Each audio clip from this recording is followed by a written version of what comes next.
Ladies and gentlemen, over 8 years ago, Russia invaded Ukraine. In late February 2014, Russian troops occupied Crimea. The freedom of speech fell one of the occupying regime's early victims. The disappearance of the pro-Ukrainian public activists was a prologue to the attack to the freedom of the expression, and its epoch was the fake referendum. The world swallowed these flagrant violations.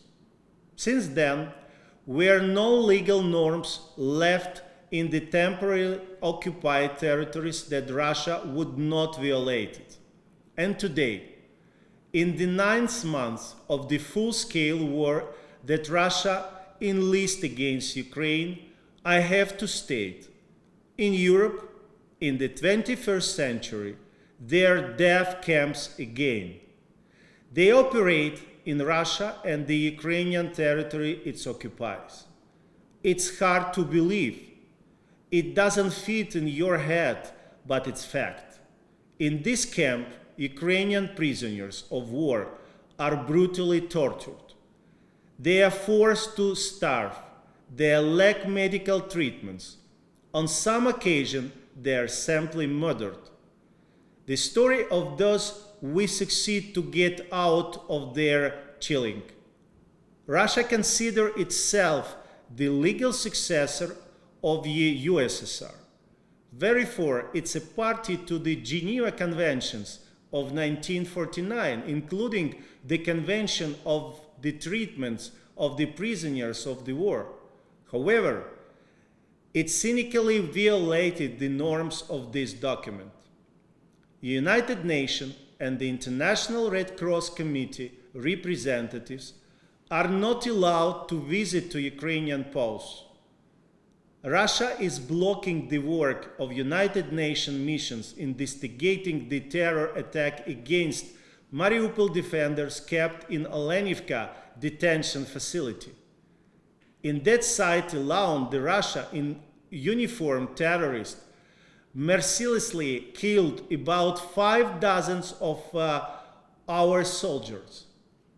Probably they aimed to cover up other crimes. Auschwitz became one of the numerous symbols of the Nazi crimes. Olenivka may well become one of the numerous symbols of the racist crimes. However, I must emphasize, each of the places that Ukrainians are kept against their will is evidence of Russian impunity against international humanitarian law. Russia uniformed terrorists destroyed dozens of the settlements in Ukraine. They are methodically destroying our critical civilian infrastructure. They are hitting food and fuel storages, supermarkets, hospitals, universities, and power plants.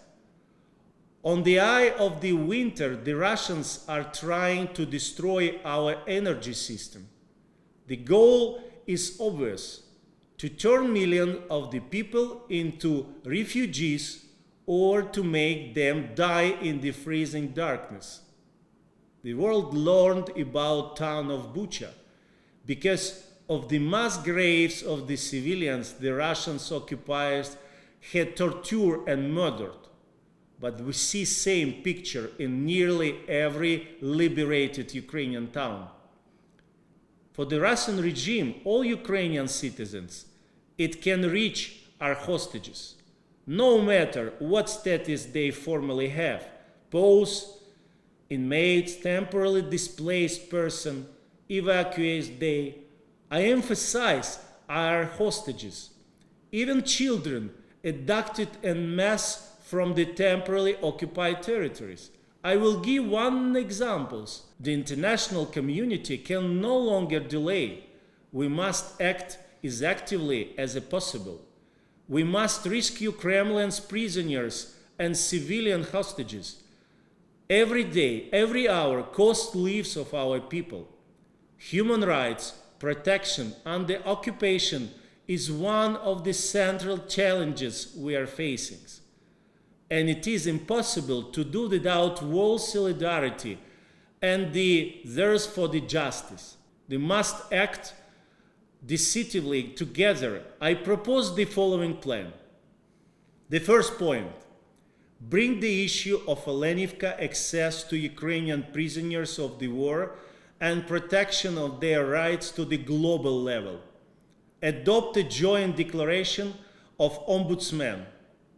The document should resultingly condemn the crimes against humanity, and genocide Russia commits against Ukrainians.